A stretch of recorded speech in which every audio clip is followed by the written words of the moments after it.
ಇವತ್ತು ಬೆಳಗ್ಗೆ ಗೊಬ್ಬರ ಹಾಕಬೇಕು, ತೋಟಕ್ಕೆ ಗೊಬ್ಬರ ಹೊಡಿಸ್ಬೇಕು ಅಂದ್ಬಿಟ್ಟು ಆಳುಗಳು ಬಂದಿದ್ದಾರೆ.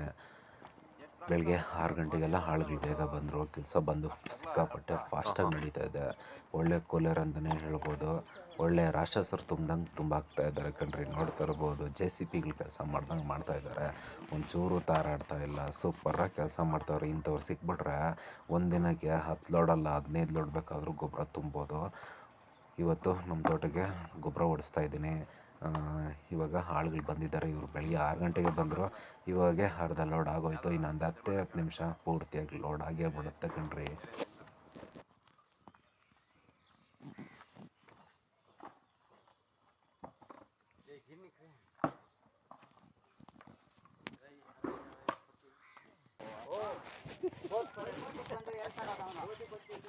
ಓಟಿಗೆ ಬಂದ್ರೆ 1 ಎಕರೆ ಜಮೀನು ಹೋಗ್ಲಿ ಅಂತ ಅವ್ನು ಹೇಳೋದು. ಏನು ಅವ್ರ ಅಪ್ಪನ ಬೇಕಾದಷ್ಟು ಮಾಡೇವ್ನೆ, ಹೋಗ್ಲಿ ಬಿಡು 1 ಎಕರೆ. ಅಲ್ಲ ನನ್ನ ಮಗನ ಜನ ಉದ್ಧಾರ ಮಾಡಲ್ಲ ನೋಡಕ್ಕೆ. ಅವ್ನ ಬಾಕಿ ಒಂದು 5 ಎಕರೆ ಬರ್ತದೆ. ಹೋಗ್ಲಿ ಬಿಡು 4 ಎಕರೆ ಸಾಕು ಅಂತ ನಾವು. ಏನು ಅಷ್ಟು ಜಮೀನು ಅಂತಾರೆ, ನಂಗೆ ಹೂಣ್ ಹಾಕಿದ್ರೆ ಸಾಕಂತ. ಅದು ಮನುಷ್ಯ ಅವ್ರು ಸಿಕ್ಕೋತಾರೆ ಎಂಟಿ ಕಲಿಯೋದು ಯಾಕಂದ್ರೆ ಗೊತ್ತಾಗ್ತದೆ ಅಣ್ಣ ಯಾವ ಅಂತ. ಯಾರು ನೋಡೋರು ಅವೆಲ್ಲ ಸಾವು.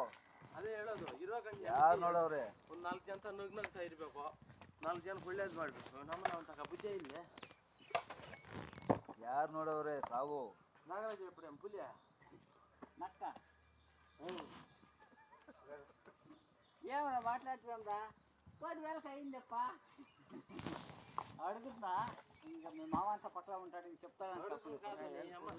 నేను మాట్లాడుతూ ఉంటే ఎంత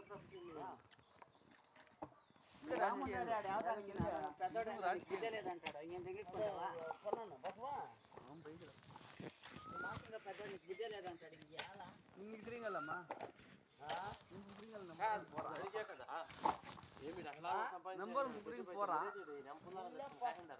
ಗೊಬ್ಬರ ತುಂಬಿದ್ದಾಯಿತು. ಈಗ ನೆಕ್ಸ್ಟ್ ಬಂದು ಗಾಡಿ ಬರ್ತಾ ಇದೆ. ಲೋಡು ಪರವಾಗಿಲ್ಲ, ಚೆನ್ನಾಗಿ ಬಂದೈತಿ. ಸವಾರಿ ಲೋಡ್. ಈಗ ದಿನೇ ಎಕ್ಕುತ್ತೋ ಇಲ್ಲೋ, ಎಕ್ಕುತ್ತೆ, ಆದರೆ ಸ್ವಲ್ಪ ರಿಸ್ಕ್ ಎತ್ಕೊಡ್ಲೇಬೇಕು.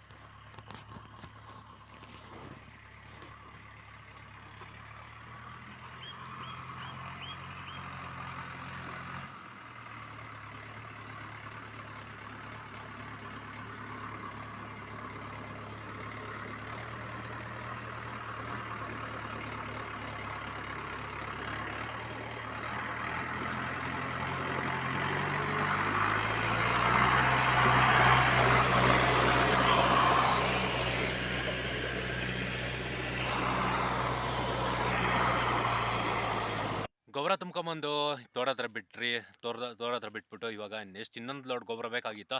ಆದರೆ ಅವರು ಆಳುಗಳು ಬೇರೆ ಕಡೆ ಕೆಲಸ ಇದೆ. ಏನಂದರೆ ಅವರು ಗೊಬ್ಬರ ಹಾಕಿ ಬೆಡ್ ಹಾಕೋಕ್ಕೆ ಹೋಗಿದ್ರು ಯಾವುದೋ ಸಮಾಧಿಗೆ ಬೆಳೆಗೆ. ಅದು ಹೋಗೋಕ್ಕಿಂತ ಮುಂಚೆ ಒಂದು ಲೋಡ್ ತುಂಬ್ಕೊಡ್ತೀವಿ ಅಂತ ಹೇಳಿದರು. ಇನ್ನು ಆ ಕೆಲಸ ಮುಗಿಸ್ಕೊಂಡು ಬಂದು ತುಂಬ್ಕೊಡ್ತೀರಣ್ಣ ಸಾಯಂಕಾಲಕ್ಕೆ ಅಂತ ಹೇಳಿದ್ರು. ಓಕೆ, ಇನ್ನೇನು ಮಾಡೋಕ್ಕಾಗಲ್ಲ, ಎರಡು ಕೂಡ ಮಾಡೋಗ್ರಿ ಅಂದ್ಬಿಟ್ಟು ನಮಗೂ ಕೂಡ ಏನೂ ಅರ್ಜೆಂಟ್ ಇಲ್ಲ. ಇವಾಗ ಸದ್ಯಕ್ಕೆ ಒಂದು ಲೋಡ್ ಎತ್ಕೊಬಂದು ಹಾಕಿದ್ದೀನಿ. ಇನ್ನೂ ಒಂದು ಲೋಡ್ ಸಂಜೆ ಬರ್ತೈತೆ. ಇವಾಗ ನಾವೇನಪ್ಪ ಮಾಡ್ತಾ ಇದ್ದೀವಿ ಸದ್ಯಕ್ಕೆ ಅಂತ ಹೇಳಿದ್ರೆ, ಅಲ್ಲಿ ನೋಡ್ತಾ ಇದ್ದೀರಲ್ಲ, ಕಾಯಿ ಬಿಡಿಸ್ತಾ ಇದ್ದೀವಿ ಕಣ್ರಿ. ಓಕೆ, ಬನ್ನಿ ಇವತ್ತು ಬೆಳಗಿಂದ ಸಂಜೆವರೆಗೂ ಏನೆಲ್ಲ ಮಾಡಿ ದಬ್ಬಾಗ್ತೀವಿ ಪ್ರತಿಯೊಂದು ಕೂಡ ಸ್ಮಾಲ್ ಆಗಿ ವಿಡಿಯೋ ಮಾಡ್ತೀನಿ. ವಿಡಿಯೋನೆಲ್ಲ ಸ್ಕಿಪ್ ಮಾಡಿದ್ರೆ ಕೊನೆವರೆಗೂ ನೋಡಿ, ಎಂಜಾಯ್ ಮಾಡಿ, ಸಪೋರ್ಟ್ ಮಾಡಿ. ಇವಾಗ ಸದ್ಯಕ್ಕೆ ಏನಪ್ಪ ಅಂತ ಹೇಳಿದ್ರೆ ಕಾಯಿ ಬಿಡಿಸ್ತಾ ಇದ್ದೀವಿ ಕಣ್ರಿ, ತೊಂಡೆಕಾಯಿ. ಇನ್ನು ಇದೆಲ್ಲ ಬಿಡಿಸ್ಬೇಕು ಆಲ್ಮೋಸ್ಟ್. ನೋಡೋಣ ಸಂಜೆವರೆಗೂ ನೋಡೋಣ. ಗಾಡಿ ಬರೋದು 12 ಗಂಟೆ ಆಗೋಗುತ್ತೆ. ಅಲ್ಲಿವರೆಗೂ ಎಷ್ಟಾಗುತ್ತೋ ಅಷ್ಟು ಕೂಡ ಬಿಡಿಸ್ತೇನೆ. ಇನ್ನು ಏನೆಲ್ಲ ಮಾಡ್ತೀವಿ ಪ್ರತಿಯೊಂದು ಸ್ಮಾಲ್ ಆಗಿ ವಿಡಿಯೋ ಇರುತ್ತೆ. ಸಂಜೆವರೆಗೂ ನೋಡಿ, ಎಂಜಾಯ್ ಮಾಡಿ, ಸಪೋರ್ಟ್ ಮಾಡಿ. ಇಷ್ಟೊತ್ತು ಗಂಟ ಕಾಯಿ ಬಿಡಿಸ್ಕೊಂಡಿದ್ದಾಯ್ತು. ಈಗ ಸಮಯ ಬಂದು 10:15 ಆಗಿದೆ. ಊಟ ಮಾಡೋ ಟೈಮು. ಊಟ ಮಾಡೋಕ್ಕೆ ಬಂದಿದ್ದೀವಿ ಕಣ್ರಿ. ಏನಮ್ಮ ಸ್ಪೆಷಲ್ಲು ನಮ್ಮ ಮನೇಲಿ ಇವತ್ತು? ಟೊಮೊಟೊ ಗೊಜ್ಜು ಅನ್ನ. ಇವತ್ತು ನಮ್ಮ ಮನೇಲಿ ಟೊಮೊಟೊ ಗೊಜ್ಜು ಮತ್ತು ಅನ್ನ ಮಾಡಿದ್ದಾರೆ ಕಣ್ರಿ. ಬನ್ನಿ ಫ್ರೆಂಡ್ಸ್, ಊಟ ಮಾಡೋಣ. ಟೊಮೊಟೊ ಗೊಜ್ಜು ಅನ್ನ ಜೊತೆಗೆ ಮತ್ತು ನೀರು ಮಜ್ಜಿಗೆನೂ ಕೂಡ ಇದೆ ಕಣ್ರಿ. ಬನ್ನಿ ಊಟ ಮಾಡೋಣ. ಊಟ ತಿಂದಿದ್ದಾದಮೇಲೆ ನೆಕ್ಸ್ಟ್ ಬಂದು ಈಗ ಇನ್ನೊಂದು ಲೋಡ್ ಗೊಬ್ಬರ ಬರ್ತಿದೆ. ಆ ಗೊಬ್ಬರ ಬರೋದಕ್ಕೆ ಇವಾಗ ಜಾಗನ ಕ್ಲೀನ್ ಮಾಡ್ತಾಯಿದ್ದೀನಿ. ಈ ಥರ ಒಂದು ಕಸ ಕಡ್ಡಿ ಎಲ್ಲ ನಾವು ಮೊದಲೇ ಚಕ್ಕೊಂಬಿಟ್ರೆ ಗೊಬ್ಬರ ಬಂದು ಎತ್ಕೊಂಬಂದು ಹಾಕಿದ್ದೀವಿ ಅಂದರೆ ಮತ್ತೆ ನಾವು ಬಾಚಾಕೋದಕ್ಕೆ ತೋಟಕ್ಕೆ ಯಾವುದೇ ರೀತಿಯಾಗಿ ನಮಗೆ ಸಿಕ್ಕಿರೋದೆಲ್ಲ ಆರಾಮಾಗಿ ಬಾಚಾಕ್ಬೋದು. ಇಲ್ಲಾಂದರೆ ಈ ಥರ ಕಸ ಇದ್ದರೆ ಮತ್ತು ಗೊಬ್ಬರ ನಾವು ನೆಲದಲ್ಲಿರೋ ಗೊಬ್ಬರ ಎಲ್ಲ ಎತ್ಕೊಳಕ್ಕಾಗೋದಿಲ್ಲ. ತುಂಬಾ ವೇಸ್ಟ್ ಆಗುತ್ತೆ. ಕಸ ಕಡ್ಡಿ, ಹಾಳು ಮುಳ್ಳು, ಗರಿಕೆ ಹುಲ್ಲು ಮತ್ತು ಈ ಕಾಂಗ್ರೆಸ್ ಗಿಡ ಗಿಡ ಪ್ರತಿಯೊಂದು ಕೂಡ ಬರುತ್ತೆ. ಹಾಗಾಗಿ ಇವಾಗ ಸ್ವಲ್ಪ ಕ್ಲೀನ್ ಮಾಡ್ಕೊತಾ ಇದ್ದೀನಿ.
ಈಗ ಕರೆಂಟು ಕೂಡ ಬಂದಿದೆ, ತೋಟಕ್ಕೆ ನೀರು ಕೂಡ ಬಿಟ್ಟಿದ್ದೀನಿ ಕಣ್ರಿ.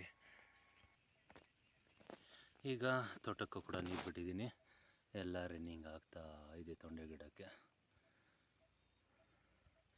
ಎಲ್ಲ ಚೆಕ್ ಬಂದಿದ್ದಾಯಿತು.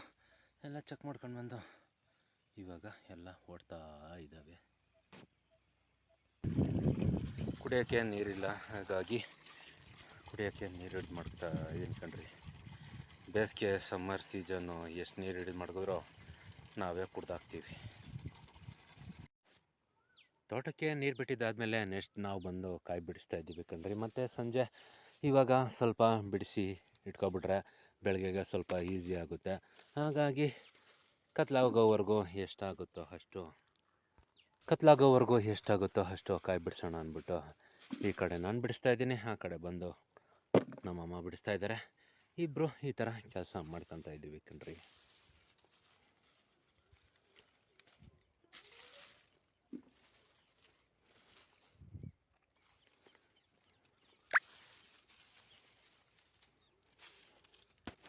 ಈಗ ಸಮಯ ಬಂದು ಸಂಜೆ 6:45 ಆಗಿದೆ ಕಣ್ರಿ. ಇಷ್ಟೊತ್ತವರೆಗೂ ಕಾಯಿ ಬಿಡಿಸ್ಕೊಂಡಿದ್ರಿ, ಈಗ ಕತ್ಲಾಗ್ತಾ ಬಂತು, ಇನ್ನು ಮನೆ ಕಡೆ ಹೊರಡಬೇಕು. ಓಕೆ ಫ್ರೆಂಡ್ಸ್, ನೋಡಿದ್ರಲ್ಲ ಇವತ್ತು ಒಬ್ಬ ರೈತನ ದಿನಚರಿ ಹೇಗಿರುತ್ತೆ, ಅವನ ಜೀವನ ಹೇಗೆ, ಅವನ ಜೀವನ ರೀತಿ, ಅವನ ಒಂದು ಕೆಲಸ ಹೇಗಿರುತ್ತೆ ಪ್ರತಿಯೊಂದು ಕೂಡ ನೋಡಿದ್ರಲ್ಲ. ಈ ವಿಡಿಯೋ ಏನಾದರೂ ನಿಮ್ಗೆ ಇಷ್ಟ ಆಗಿದ್ರೆ, ಒಬ್ಬ ಹಳ್ಳಿ ಹುಡುಗನಿಗೆ ಸಪೋರ್ಟ್ ಮಾಡಬೇಕು, ಒಬ್ಬ ರೈತನ ಬೆಳೆಸ್ಬೇಕಂತ ಏನಾನ ನಮ್ಮ ಮೇಲೆ ನಿಮಗೆ ಸ್ವಲ್ಪ ಕನಿಕರ ಇದ್ದರೆ ನೋಡ್ತಾ ಇರೋಲ್ಲ ಈ ವಿಡಿಯೋನ ಒಂದೇ ಒಂದು ಲೈಕ್ ಮಾಡಿ. ಇದೇ ರೀತಿಯಾಗಿ ವಿಡಿಯೋಗಳನ್ನ ನೀವು ಮಿಸ್ ಮಾಡ್ದಿರಾ ಡೈಲಿ ನೋಡ್ಬೇಕಂದ್ರೆ ನಮ್ಮ ಚಾನಲ್ನ ಸಬ್ಸ್ಕ್ರೈಬ್ ಮಾಡ್ಕೊಳ್ರಿ. ಬೆಲ್ ಐಕಾನ್ ಬರುತ್ತೆ, ಅದನ್ನು ಕ್ಲಿಕ್ ಮಾಡಿರಿ. ಹಾಲ್ ಅಂತ ಕೊಟ್ಬಿಟ್ರೆ ಸಾಕು, ಡೈಲಿ ಮಧ್ಯಾಹ್ನ 12 ಗಂಟೆಗೆ ಫಟಾಫಟ್ ಅಂತ ನಿಮ್ಮ ಮೊಬೈಲ್ಗೆ ನಾವು ಬರ್ತೀವಿ. ನೋಡಿ, ಎಂಜಾಯ್ ಮಾಡಿ, ಸಪೋರ್ಟ್ ಮಾಡಿ ಅಂತ ಹೇಳಕ್ಕೆ ನಾನು ಇಷ್ಟಪಡ್ತೀನಿ. ಓಕೆ ಫ್ರೆಂಡ್ಸ್, ಇವತ್ತಿನ ಕತೆ ಬಂದಿಷ್ಟ. ಮತ್ತೆ ನಾಳೆ ನಿಮ್ಗೆ ನಾನು ಸಿಗ್ತೀನಿ.